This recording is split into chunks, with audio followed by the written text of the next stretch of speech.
안녕하세요, 연구원 여러분. 오늘은 25년 8월 초하루 금요일 오전 시간입니다. 더위에 잘들 계시죠? 네.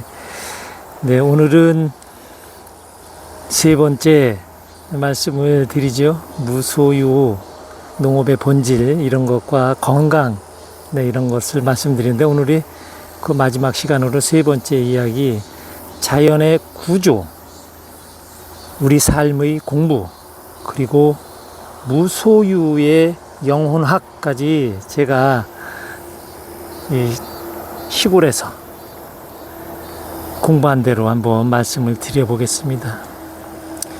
자연이 만든 그 구조에는 헛됨이 없고, 우리가 보는, 우리 눈에 보이는 못 사는 사람이여 거지, 그런 거지에도 깊은 배움이 있습니다. 무소유의 더 깊은 의미를 오늘은 지난 시간에 이어서 가겠습니다. 자연과 우주의 구조, 삶의 본질과 연결하여 이야기하려고 합니다. 우리는 종종 이런 질문을 던집니다. 왜 누군가는 거지로 태어나고 누군가는 부자로 태어났는가? 왜 누군가는 가진 것이 넘쳐나고 어떤 이는 늘 결핍 속에 살아가는가? 이 질문은 단순히 빈부격차나 사회 구조의 문제로만 설명되지는 않습니다. 이건 더 깊은 차원, 자연과 우주가 구성해 놓은 삶의 교육 시스템 속에서 접근해야 할 문제입니다.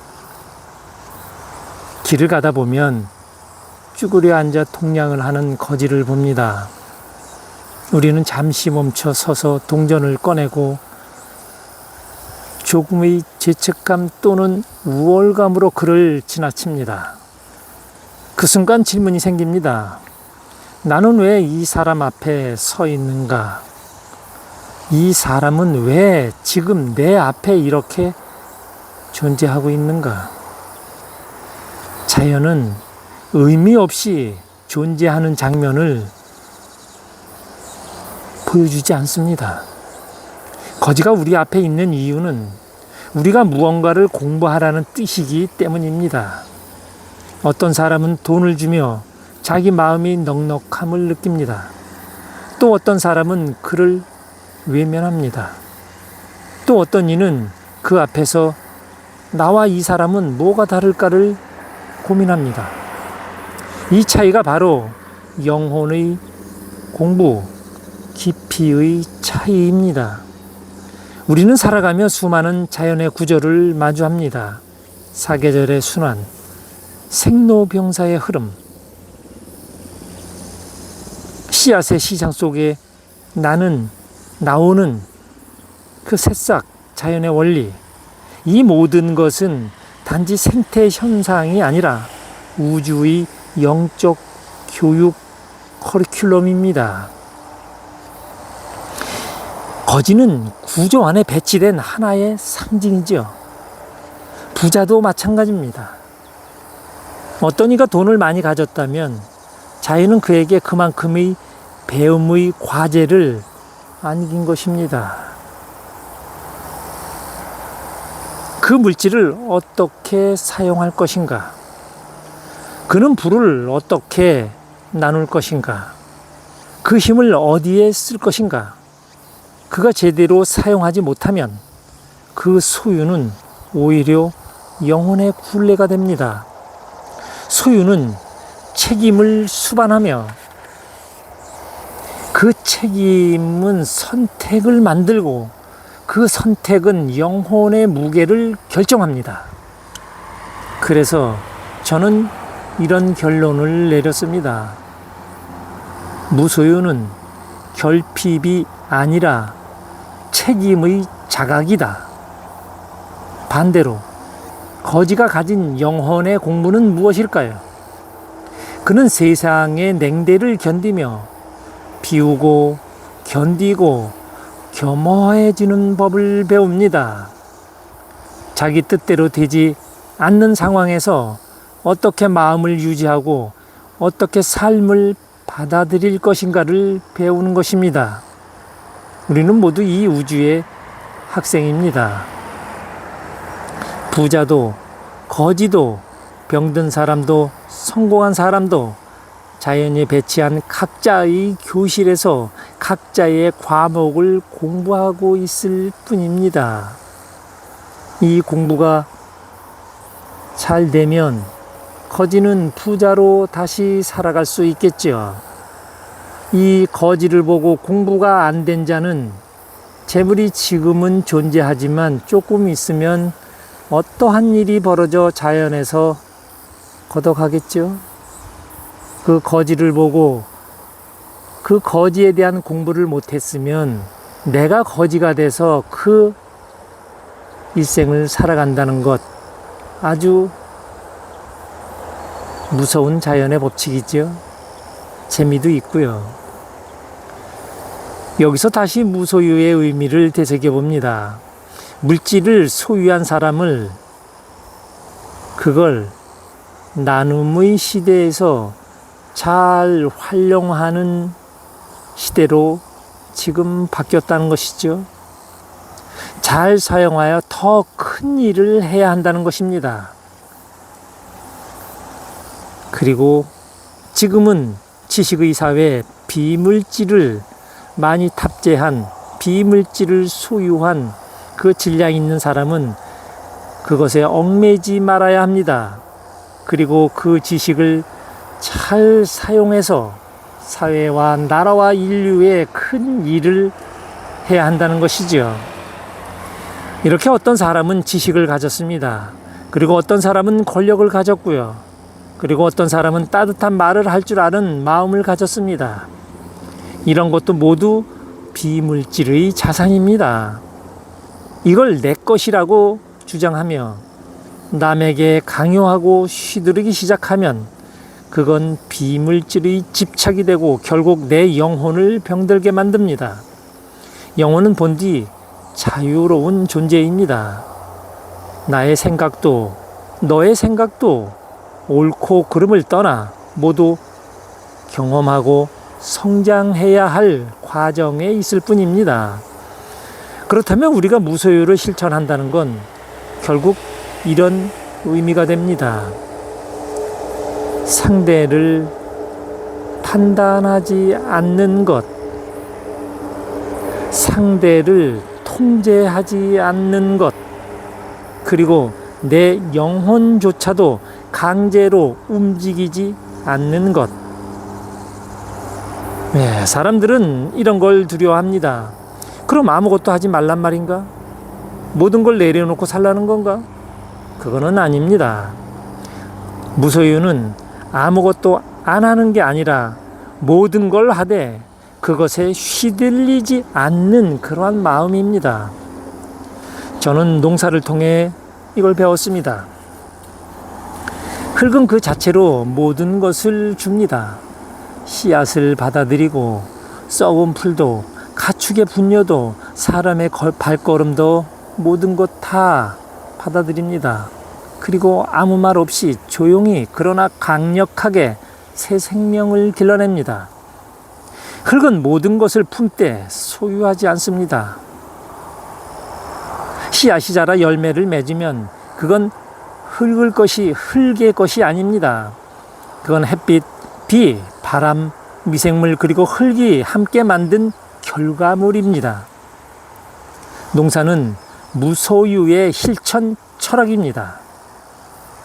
많은 것을 넣었지만 내 것이라 주장하지 않습니다. 많은 것을 주지만 조건을 달지 않습니다. 우리의 삶도 그렇게 되어야 합니다. 내가 가진 물질, 내가 가진 마음, 내가 가진 지식, 내가 가진 시간과 에너지, 이 모든 것을 상대를 위해 사용하고 사회와 나라를 위해 사용해야 된다는 그러한 마음의 준비. 네, 그렇게 하고 비우며 순환시켜야 그 안에 진짜 내가 자라납니다.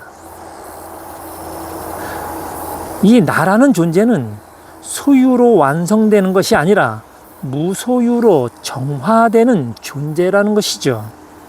그래서 저는 말합니다. 진짜 부자는 가지고 있는 사람이 아니라 비울 수 있는 사람입니다. 진짜 건강한 사람은 몸이 멀쩡한 사람이 아니라 영혼이 맑은 사람입니다.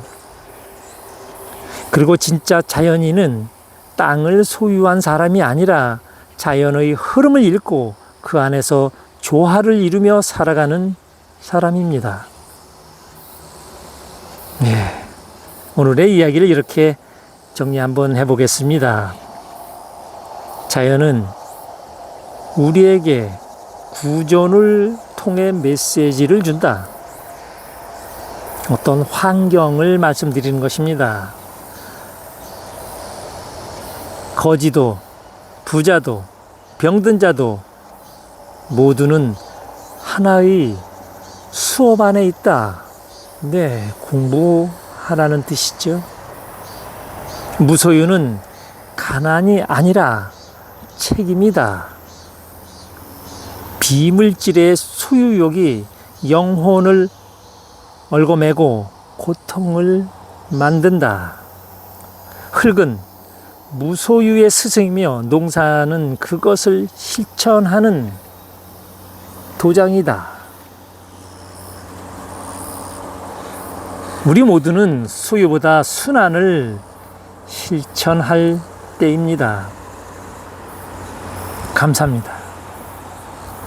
이제 자연과 함께, 흙과 함께, 영혼과 함께 사는 길을 우리 함께 배워 나가면 좋을 듯 합니다. 고맙습니다. 네, 화면에 이곳은 서리태 콩을 심어 놓은 곳이고요. 이곳은 참고로 6월 말일날 이 콩을 파종을 했습니다. 그래서 숨지기도 안 하고 이대로 수확을 할 거예요. 그래서 서리태 콩은 너무 일찍 심으시면 그 콩을 순지기를 해야 되고 이 무더운 여름에요. 그래서 날짜를 지역마다 조금씩은 다르니까요.